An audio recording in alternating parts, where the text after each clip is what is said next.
A 15-year-old shepherd, barefoot, with calloused hands and smelling of manure.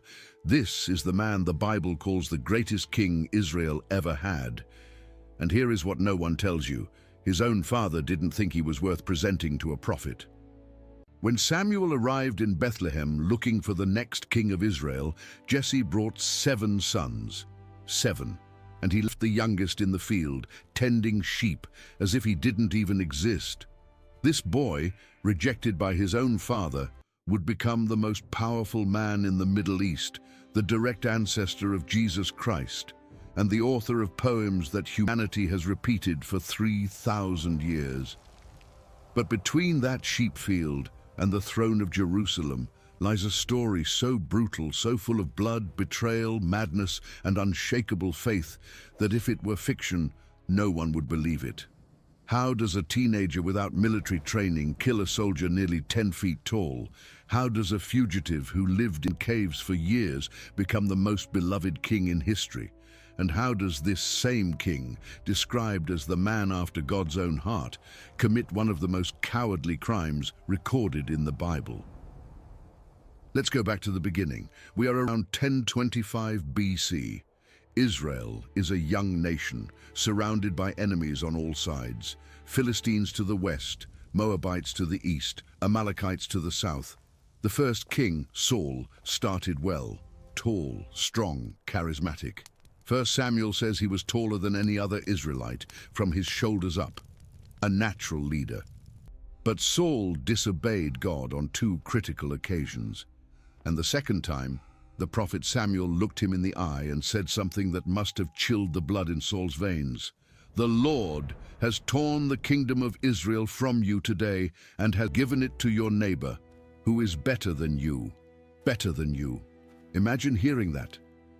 You are still the king. You still sit on the throne. You still command armies. But God has already chosen your replacement, and you don't even know who it is. Samuel received a direct order. Go to Bethlehem, to the house of a man named Jesse. One of his sons will be the next king. And here begins one of the most fascinating scenes in the entire Bible. Samuel arrives in Bethlehem. The whole city trembles. 1 Samuel 16:4. The elders come out trembling to meet him and ask, "Do you come in peace?" Because when a prophet of this caliber appeared in a small town, it could be a blessing or it could be a disaster. Samuel reassures everyone and sends for Jesse and his sons for a sacrifice. Jesse brings his 7 sons. The first to enter is Eliab, the oldest, the most imposing. Samuel looks at him and thinks, surely the Lord anointed stands here before him. And God answers with something that has echoed for 3,000 years. Do not look at his appearance or at the height of his stature, because I have refused him. For the Lord does not see as man sees. For man looks at the outward appearance, but the Lord looks at the heart. One by one, the 7 sons pass before Samuel. Abinadab, no. Shammah, no. 4th son, no. 5th, 6th, 7th. 7 times Samuel waits for divine confirmation. 7 times he hears silence. Imagine the tension in that room. Jesse must be confused. Samuel is restless. The sons look at each other, not understanding. And then Samuel asks a question that changes the history of the world. Are all the young men here? It's almost embarrassing. The prophet is asking if Jesse forgot to bring a son. And Jesse answers, with a casualty that hurts, there remains yet the youngest, and there he is, keeping the sheep. The youngest. In Hebrew, the word used is katan, the insignificant one, the one of least value. Jesse didn't even consider that David could be relevant, and Samuel said something that must have shocked the entire family. Send and bring him, for we will not sit down till he comes here. The biblical text describes the moment David enters. 1 Samuel. He was ruddy, with bright eyes and good-looking.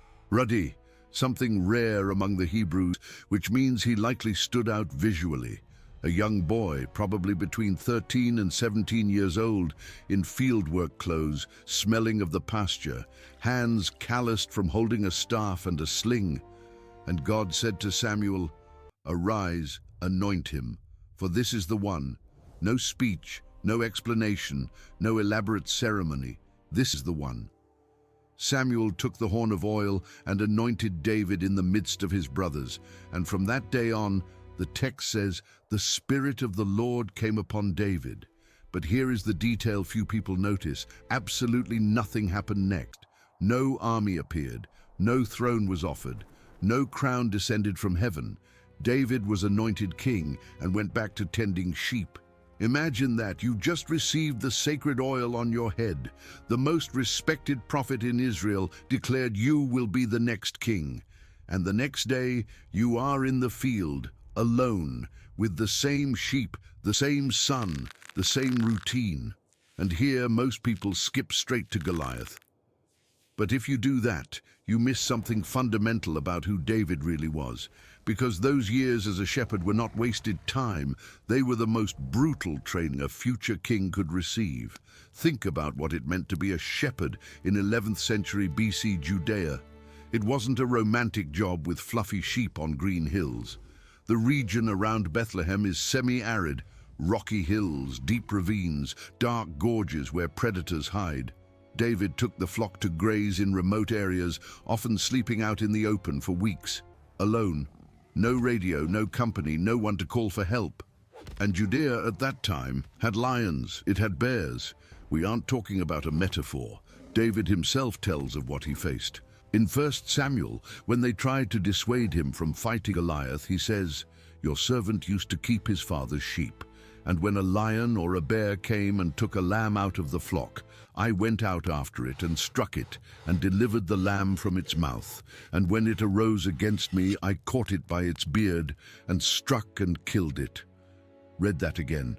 A teenager grabbing a lion by the jaw and killing it.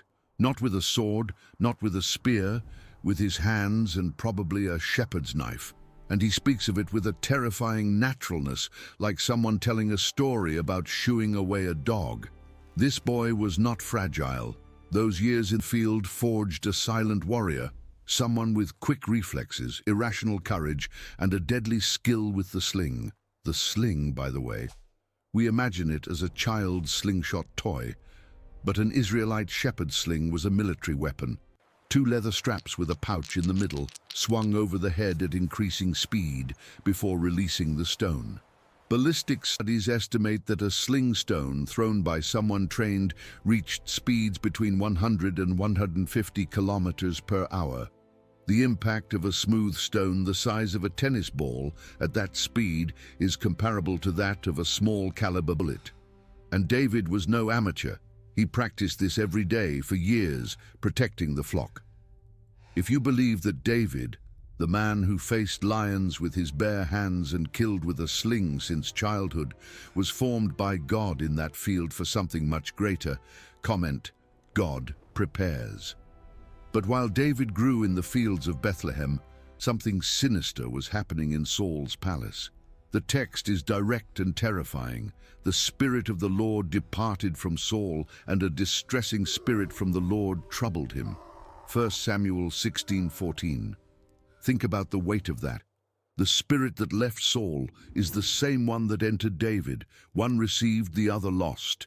And in place of the Spirit of God, Saul received torments, crises of terror, paranoia, fits of rage. Saul's servants, seeing the king in that state, suggest something practical. Find someone who knows how to play the harp. Music would calm the troubled spirit. And one of the servants says, and pay attention to the description, "Look, I have seen a son of Jesse the Bethlehemite, who is skillful in playing, a mighty man of valor, a man of war, prudent in speech, and a handsome person, and the Lord is with him." 1 Samuel 16:18. Brave, a man of war, prudent in speech. All this said about a teenager who tends sheep. David's reputation had already escaped the fields of Bethlehem, so David is taken to the king's palace. Try to imagine this scene. A country boy entering a royal court for the first time. Saul, tall, imposing, surrounded by generals and advisors, but with the dark eyes of someone who hasn't slept in weeks. And this boy sits down, picks up the harp, and plays. And something happens. The text says that Saul would become refreshed and well, and the distressing spirit would depart from him. David's music had power over the spiritual world. Saul didn't know who that boy was. He didn't know he was looking into the eyes of the man God chose to replace him. And David didn't know he was serving the man who would spend the next few years trying to kill him. Both are in the same room, linked by a destiny that neither of them understands yet. 1 Samuel says that Saul loved him greatly, and he became his armor-bearer. Saul loved David. Keep that information in mind, because what comes next makes it infinitely more tragic. And now we come to the moment everyone thinks they know: Goliath. But I guarantee the real story is much more intense than that summarized version you heard in Sunday school. We are in the Valley of Elah, a wide, shallow valley between two hills, about 25 kilometers southwest of Jerusalem. On one side, the Philistine army, on the other, the army of Israel. In the middle, a dry stream. And every morning, for 40 consecutive days, a single man would descend to the center of the valley and shout. 40 days. 1 Samuel records this number. Imagine the psychological torture. Every dawn, the same ritual, the same giant, the same thundering voice echoing through the valley, and the same paralysis taking hold of the army of Israel. And what a man he was! The text describes Goliath with a precision that reads like a military report. 1 Samuel 17:4. A champion went out from the camp of the Philistines, named Goliath from Gath, whose height was 6 cubits and a span. 6 cubits and a span. In the ancient measurement system, this equals approximately 2 meters and 90 centimeters. Nearly 3 meters tall. For reference, the tallest basketball player in NBA history, Gheorghe Mureșan, was 2.31 meters, and Goliath was 60 centimeters taller than him. Now look at the armor, a bronze coat of mail weighing 5,000 shekels, about 57 kilograms. Just the coat, bronze greaves on his legs, a bronze helmet, a spear whose iron head weighed 6 kilograms, the weight of a bowling ball. The text says the shaft of the spear was like a weaver's beam, thick as a wooden beam used in industrial looms, and in front of him marched an armor-bearer carrying a massive shield. Goliath was not just a large man, he was an armored war machine, and his challenge was simple and terrifying. 1 Samuel 17:8-9. Choose a man for yourselves, and let him come down to me. If he is able to fight with me and kill me, then we will be your servants. But if I prevail against him and kill him, then you shall be our servants and serve us. Single combat, one-on-one, the winner takes all. It was a common practice in the ancient world.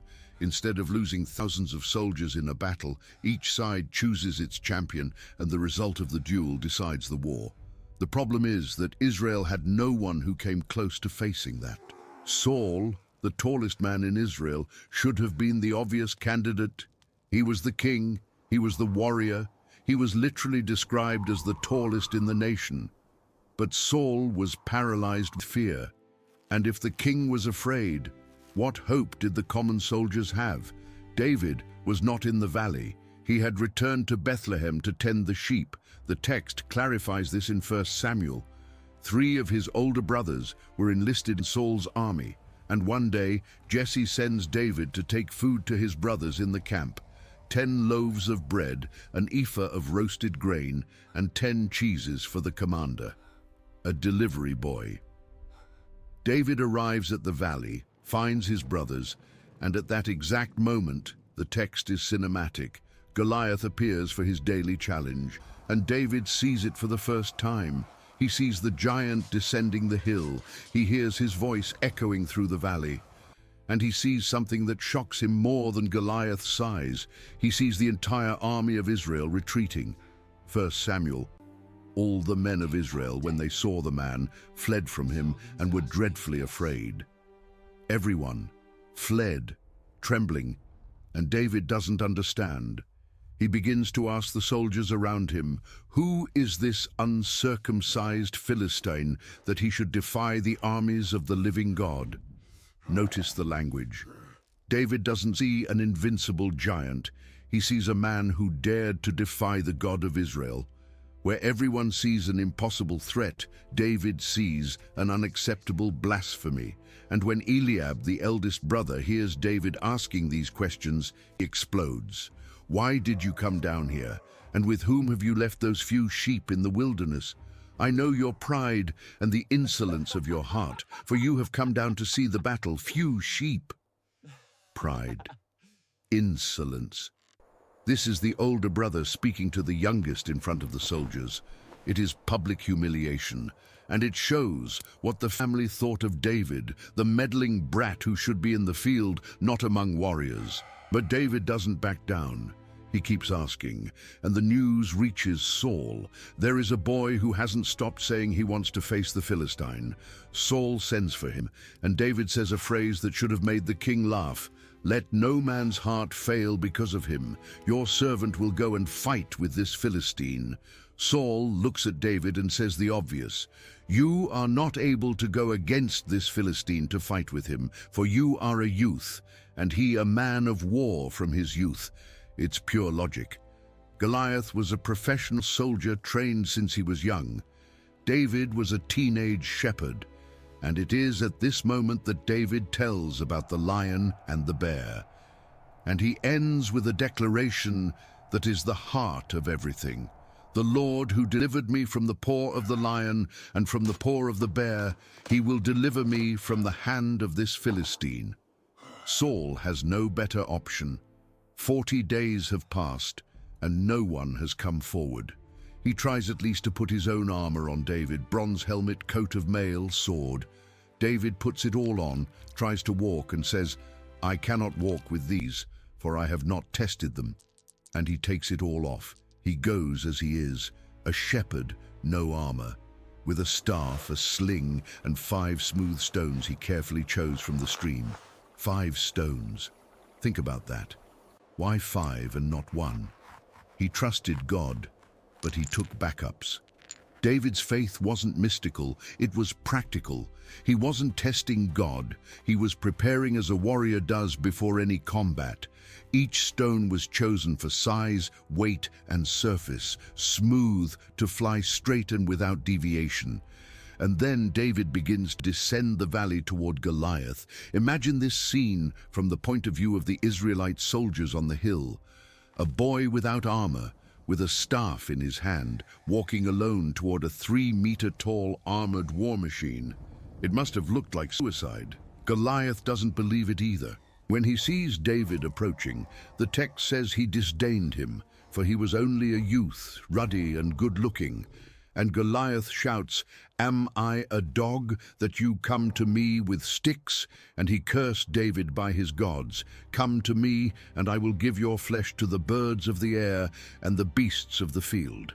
And David's response is one of the most powerful speeches in the entire Bible. He doesn't shout back with empty bravado. He makes a theological declaration in the middle of a battlefield. "You come to me with a sword, with a spear, and with a javelin. But I come to you in the name of the Lord of hosts, the God of the armies of Israel, whom you have defied. This day the Lord will deliver you into my hand, and I will strike you and take your head from you. And I will give the carcasses of the camp of the Philistines to the birds of the air and the wild beasts of the earth, that all the earth may know that there is a God in Israel." Notice, David doesn't say, "Maybe I will win." He says, "I will take your head from you." Future tense, absolute certainty. He is declaring the result before the fight begins, and the reason isn't arrogance, it's what he says next. "Then all this assembly shall know that the Lord does not save with sword and spear, for the battle is the Lord's, the battle is the Lord's." This phrase summarizes who David was. He wasn't proving he was brave. He was proving that God was real. What happened next lasted seconds. Goliath advanced. David ran toward him. He didn't flee, he didn't hesitate, he ran toward the giant. He reached into his bag, took out a stone, put it in the sling, swung it and launched. The stone hit Goliath in the forehead, the only exposed part between the helmet and the facial protection. A window of perhaps 10 centimeters, and the stone didn't just hit, it sank into his forehead. The Hebrew text uses the word tava. It penetrated. The impact was so violent that the stone embedded itself in the skull bone. Goliath fell forward, with his face to the ground, and David, who had no sword, ran to the body, pulled Goliath's own sword from its sheath, and cut off his head with the giant's weapon. It was the most humiliating blow possible, killed by his own sword, defeated not by a warrior, but by a boy with a stone. And when the Philistines saw that a champion was dead and decapitated, total panic set in. They fled, and Israel advanced with a war cry that must have been heard for kilometers. David returned from the valley carrying Goliath's head in his hand. Try to visualize this. A teenager with blood on his arms, holding a 3-meter-tall head by the hair, marching back to camp. Israel went wild, and in that moment, something that seemed impossible happened. David stopped being invisible. The boy his father forgot in the field, whom his brothers humiliated in front of the soldiers, whom the king thought too young to fight. This boy just did what no general, no warrior, no king could do in 40 days. And if that impressed you, give it a like right now and keep watching, because what comes after Goliath is much more dangerous than any giant. Because here is what no one warns you about. Killing Goliath was the easy part. David's true enemy was not on the Philistine battlefield. He was sitting on the throne of Israel, watching everything with eyes that slowly stopped admiring and started calculating. Saul saw the crowd cheer for David. He heard the women singing in the streets. Saul has slain his thousands and David his 10,000s. And 1 Samuel 18:8 records the exact reaction. Then Saul was very angry, and the saying displeased him. And he said, "They have ascribed to David 10,000s, and to me they have ascribed only thousands. Now what more can he have but the kingdom?" From that day on, the text says, Saul eyed David suspiciously. That same king who loved him greatly, who found peace when he played the harp, who made him his armor-bearer, now looked at him and saw only a threat. And what began as suspicion would turn into persecution, into assassination attempts, into a hunt that would last years and lead David to the darkest and most desperate places a human being can know. But this part of the story requires breath, because what David faced after Goliath makes that valley of Elah look like a walk in the park. The first attempt was almost casual. David was in the palace playing the harp, as he always did whenever the evil spirit tormented Saul.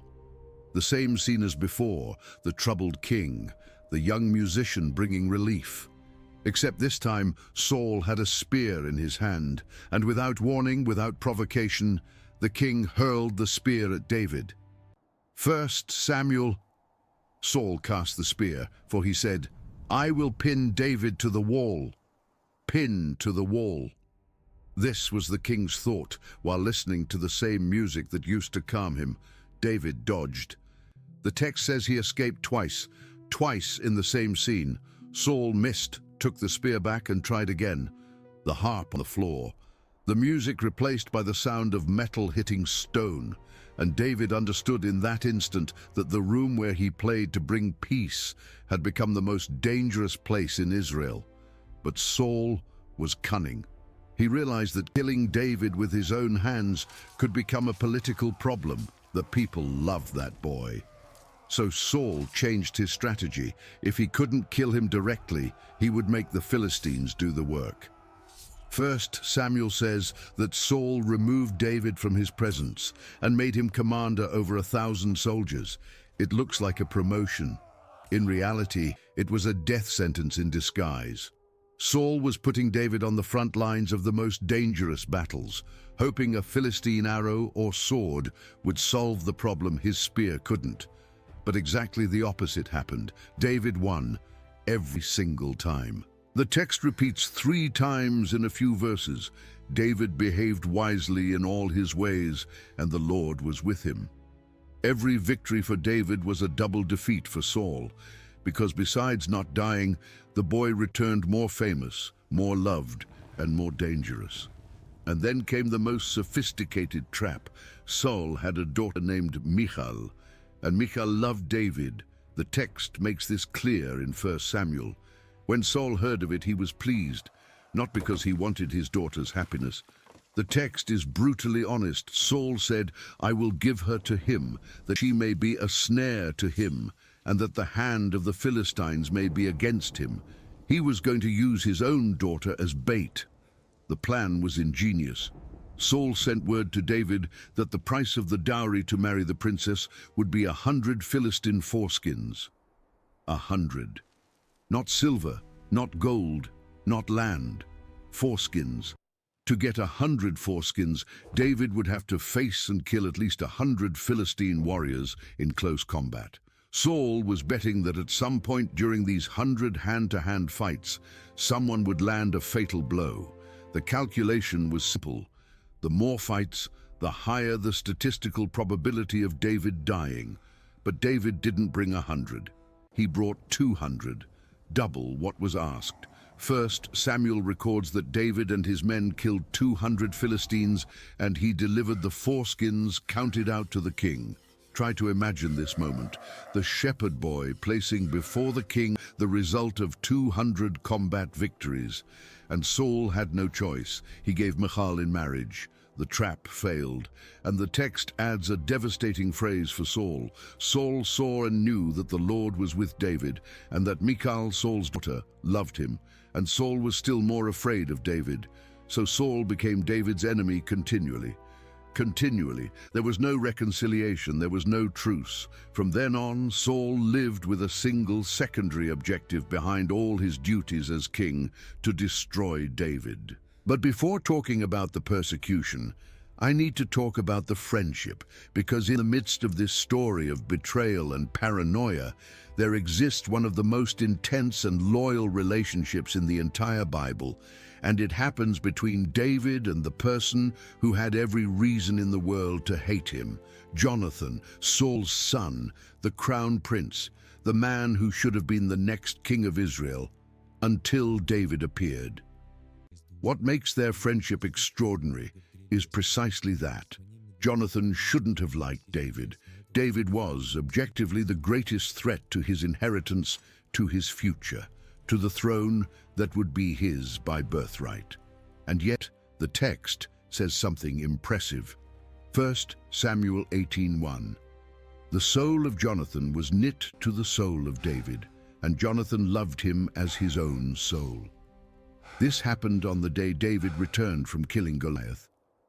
Jonathan saw something in that boy that went beyond politics, beyond logic, and he did something that carries immense symbolic weight. He took off the robe he was wearing and gave it to David, and his armor, and his sword, and his bow, and his belt, the crown prince giving his royal insignia to the son of a farmer. It was as if Jonathan were saying, "I know the throne is yours, and I accept it." And Jonathan didn't just accept it. He protected David with his own life. When Saul finally openly declared he wanted David dead, it was Jonathan who warned him. When Saul swore he wouldn't kill David, it was Jonathan who negotiated. And when Saul broke the oath and tried again, it was Jonathan who engineered an escape plan. The scene is in 1 Samuel 20. David and Jonathan agreed on a signal. Jonathan would sound out his father during a banquet and then go out to the field to practice target shooting with a young helper. If he shouted, "The arrows are on this side of you," it was safe to return. If he shouted, "The arrows are beyond you," it was the code to flee. At the banquet, when Saul noticed David was missing, he asked Jonathan, and Jonathan made up an excuse. Saul exploded. 1 Samuel records one of the most violent speeches from father to son in all of Scripture. "You son of a perverse, rebellious woman. Do I not know that you have chosen the son of Jesse to your own shame and to the shame of your mother's nakedness?" And then Saul hurled the spear at his own son. the same spear, the same gesture he had attempted against David, now against Jonathan. In that moment, Jonathan understood there was no more negotiating. His father had gone mad. And the next day, Jonathan went to the field, shot the arrows far away, and shouted the code that meant, "Run." And what happened next is one of the most human scenes in the Bible. When the young helper left, David came out of hiding. And the two, the prince and the fugitive, embraced and wept. The text says, David wept more than Jonathan. This says a lot. David wasn't just losing a friend, he was losing the last connection he had to a normal life. From that embrace onward, he would be a fugitive. No home, no position, no army, nothing. And Jonathan said, "Go in peace, since we have both sworn in the name of the Lord, saying, 'May the Lord be between me and you, and between my descendants and your descendants forever.'" Forever. They would never have a conversation like that again, and both knew it.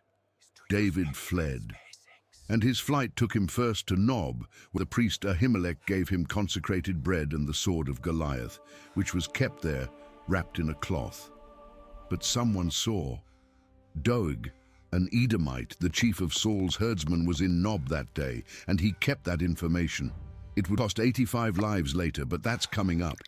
From Nob, David did something desperate. He fled to Gath, Goliath's city. Read that again. He fled to the hometown of the giant whose head he cut off. It was either madness or the only option left, because no one would imagine he would go exactly there. But the servants of Achish, king of Gath, recognized him. "Is this not David, the king of the land? Did they not sing of him? Saul has slain his thousands and David his 10,000s. David realized he was in mortal danger, and what he did is almost comical if it weren't so desperate. He feigned madness.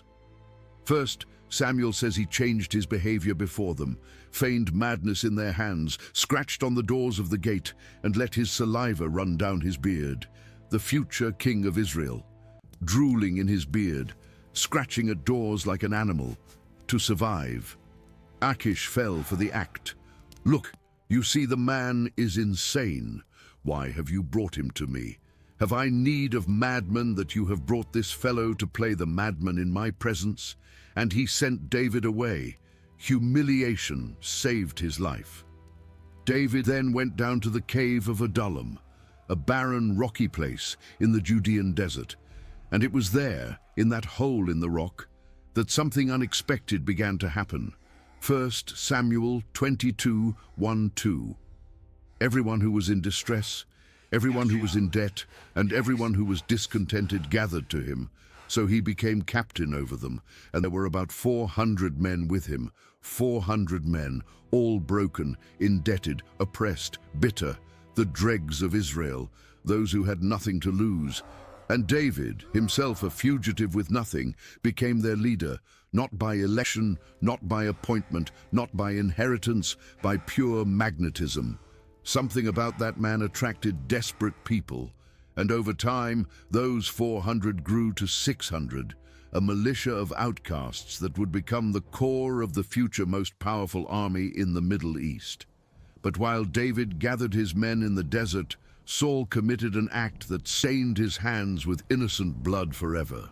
Doeg the Edomite, the one who saw David in Nob, told Saul that the priest Ahimelech had helped the fugitive. Saul summoned Ahimelech and all the priests of Nob. 85 men who wore the priestly ephod presented themselves before the king, and Saul accused them of treason. Ahimelech tried to defend himself. He didn't even know David was a fugitive. But Saul didn't want explanations, he wanted blood. 1 Samuel, Saul ordered the guards, "Turn and kill the priests of the Lord." The guards refused. Soldiers trained to obey the king without question looked at those priests and said no.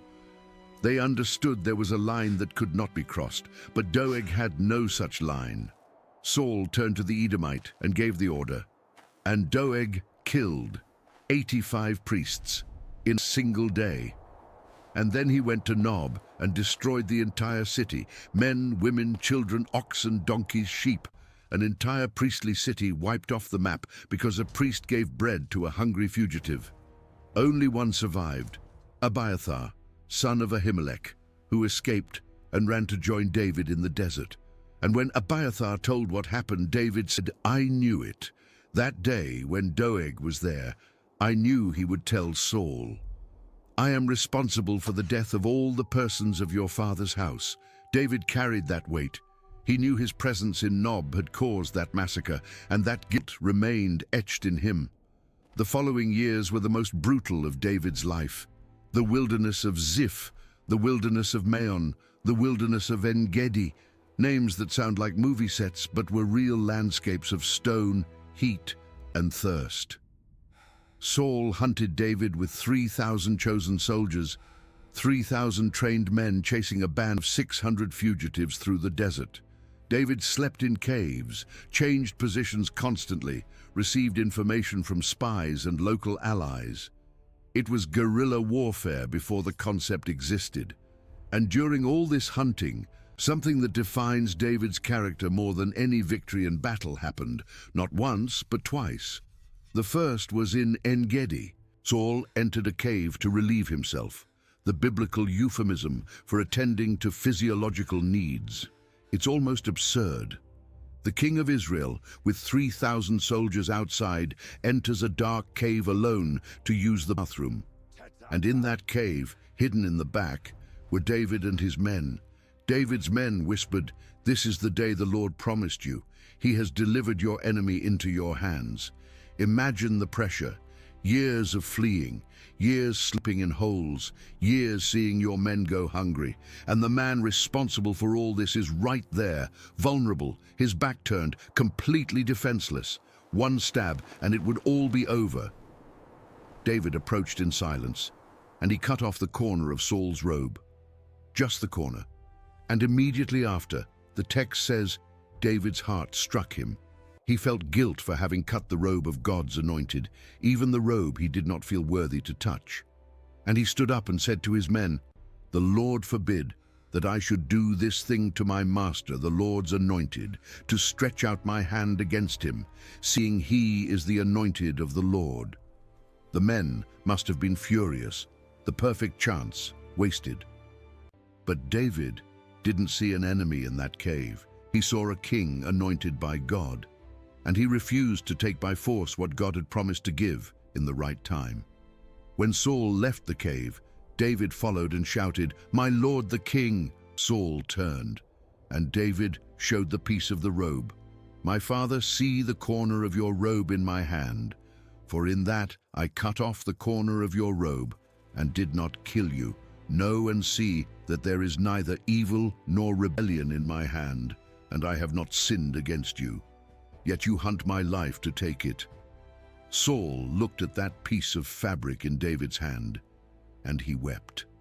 1 Samuel.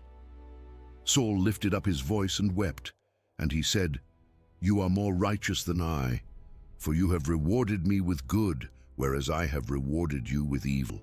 And then Saul said something that chills the blood, "And now I know indeed that you shall surely be king, and that the kingdom of Israel shall be established in your hand." He knew. From the beginning, he knew. The persecution was never because Saul doubted David would be king. It was precisely because he was certain. And in that moment of clarity, he asked only one thing, that David not exterminate his descendants when he took the throne.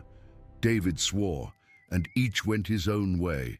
But the peace didn't last. It never lasted with Saul. The cycle would restart, temporary lucidity followed by paranoia, followed by more persecution, followed by more flight. And while David was hunted like an animal, he wrote the Psalms. Many of the most powerful poems in human literature were born in those caves, in those deserts, on those nights when David didn't know if he would see the sun rise. Psalm 57 has an inscription that says, "When he fled from Saul into the cave," and it begins like this, "Be merciful to me, O God, be merciful to me, for my soul trusts in you, and in the shadow of your wings I will make my refuge until these calamities have passed by.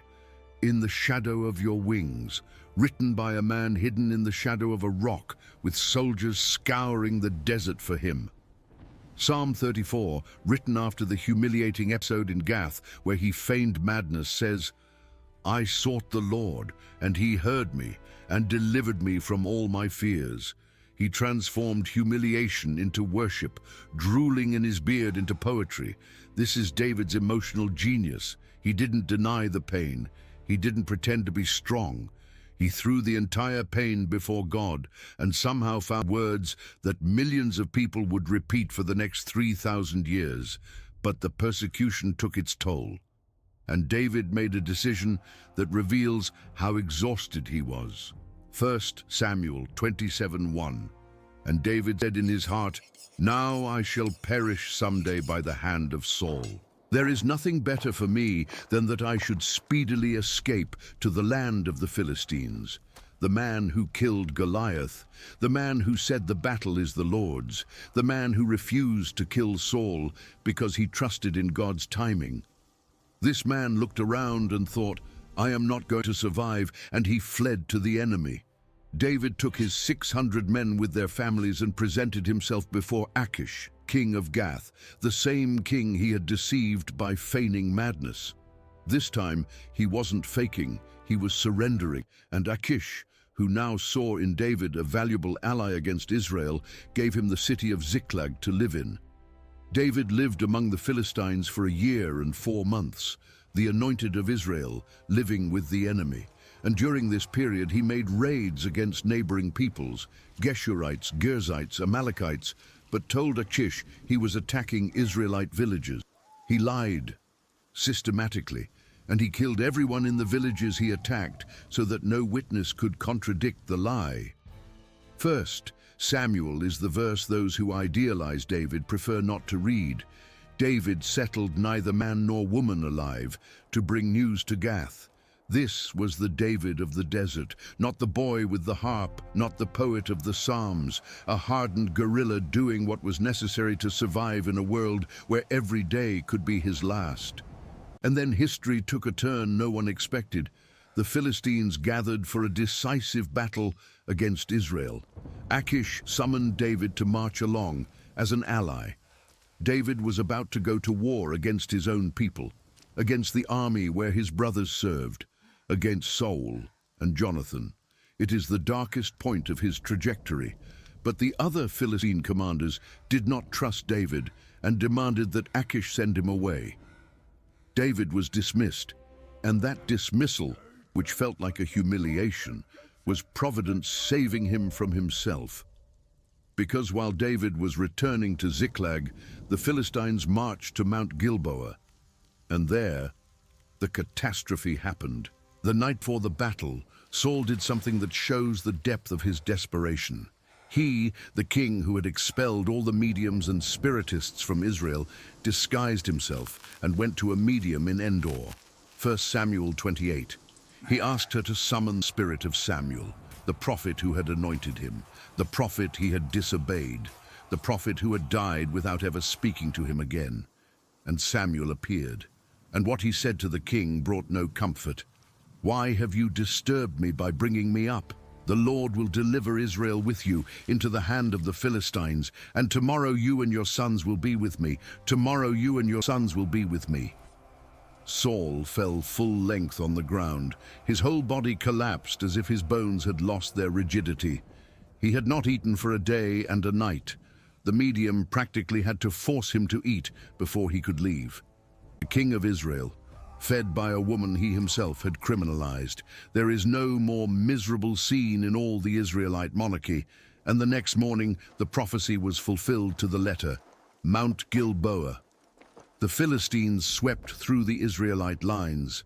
Saul's sons fell first, Jonathan, Abinadab, and Malchishua, all dead. Jonathan, David's best friend, the man who gave his insignia to the son of a farmer, the man who defied his own father to protect the one he loved, dead on a rocky slope Far from David, without a goodbye, Saul was wounded by the archers, and seeing that the end had come, he asked his armor-bearer to run him through with his sword so the Philistines would not capture him alive.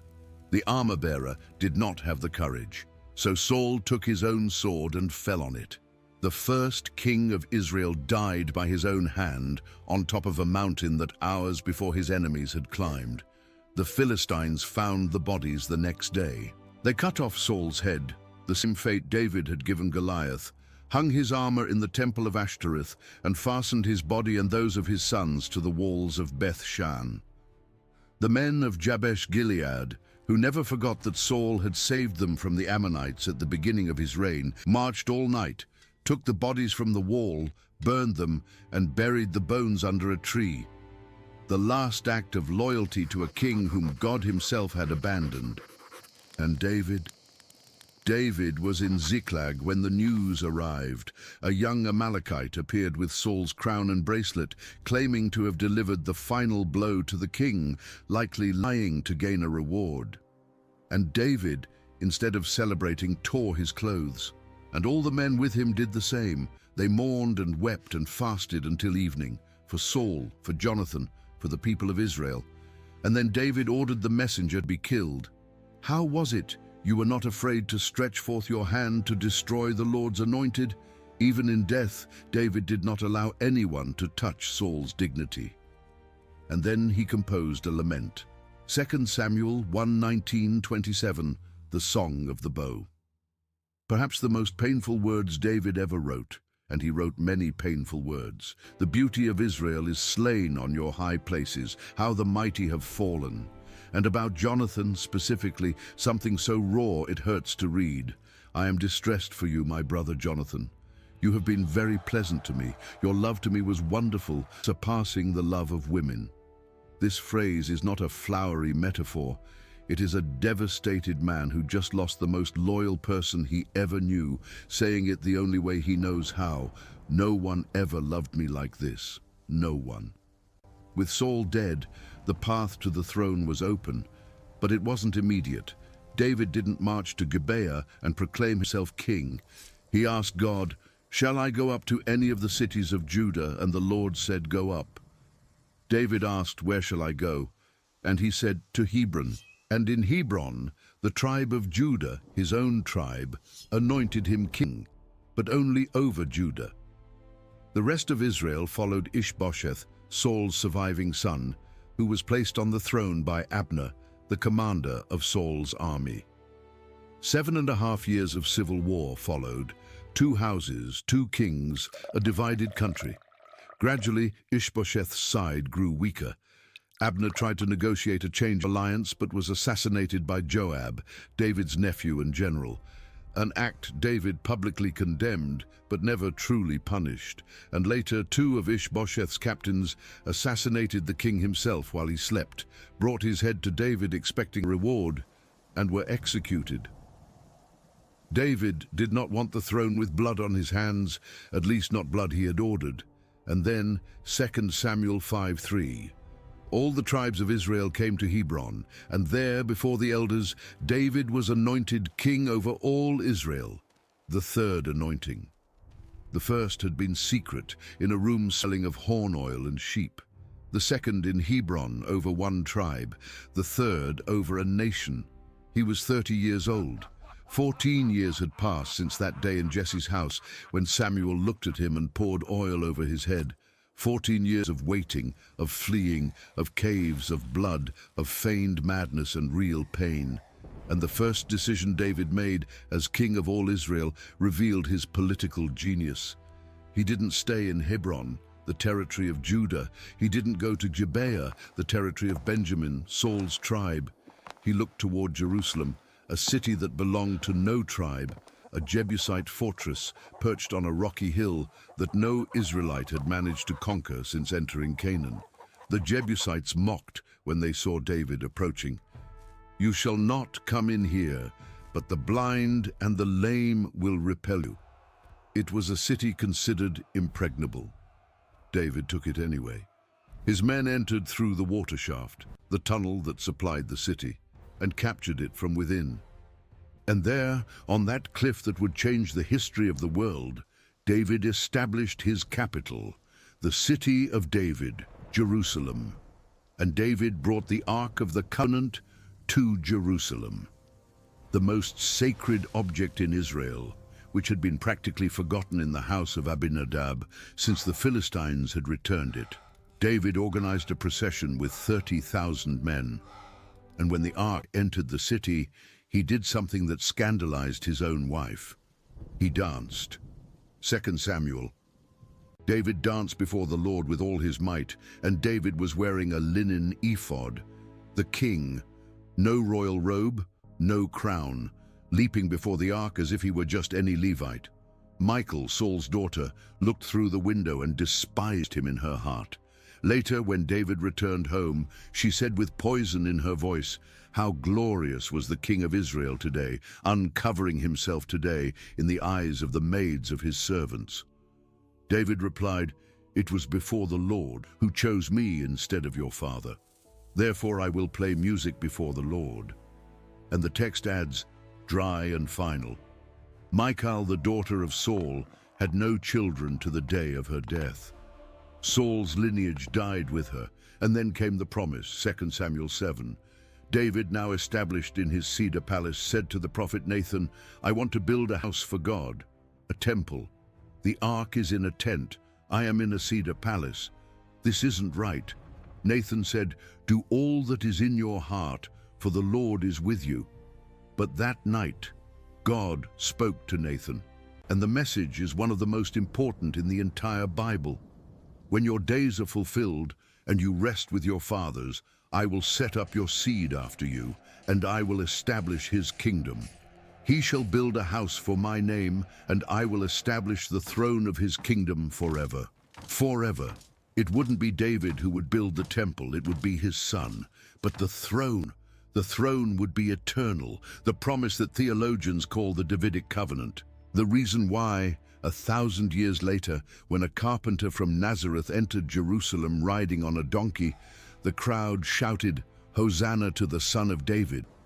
The lineage mattered, and the lineage began there that night with that promise. And then came the fall, and it came from where David least expected, from himself. 2 Samuel 11 begins with a phrase that seems innocent, but is a bombshell. It happened in the spring of the year, at the time when kings go out to battle, that David sent Joab. At the time when kings go out to battle, and David stayed in Jerusalem. The warrior stayed home, and one afternoon, walking on the roof of the palace, he saw a woman bathing, Bathsheba, and she was very beautiful, and he sent for her. And he slept with her. He was the king. She was the wife of Uriah the Hittite, one of David's elite warriors, who at that very moment was on the battlefield, risking his life for David's kingdom. Bathsheba became pregnant. And what David did next is the coldest and most calculated sequence of his entire life. First, he summoned Uriah back from the war and tried to get him to go home and sleep with his wife, so the pregnancy would seem legitimate. Uriah refused. He slept at the door of the palace with the servants. When David asked why, Uriah replied, "The ark and Israel and Judah are dwelling in tents. My lord Joab and the servants of my lord are encamped in the open fields. Shall I then go to my house to eat and drink and to lie with my wife? As you live and as your soul lives, I will not do this thing." The irony is almost unbearable. Uriah had more integrity sleeping on the ground than David in his cedar palace. The plan failed, and David, cornered, made a decision that forever destroyed any illusion of a stainless hero. He wrote a letter to Joab and sent the letter by the hand of Uriah himself. The man carried his own death sentence without knowing it. The letter said, "Set Uriah in the forefront of the hottest battle and retreat from him, that he may be struck down and die." And Joab obeyed, and Uriah died. And David took Bathsheba as his wife, and the text records like a verdict. But the thing that David had done displeased the Lord. God sent the prophet Nathan, and Nathan did not accuse directly. He told a story. A rich man who had many sheep stole the only little ewe lamb of a poor man to serve a visitor. David was enraged. As the Lord lives, the man who has done this shall surely die. And Nathan said 4 words that changed everything. You are the man. You are the man.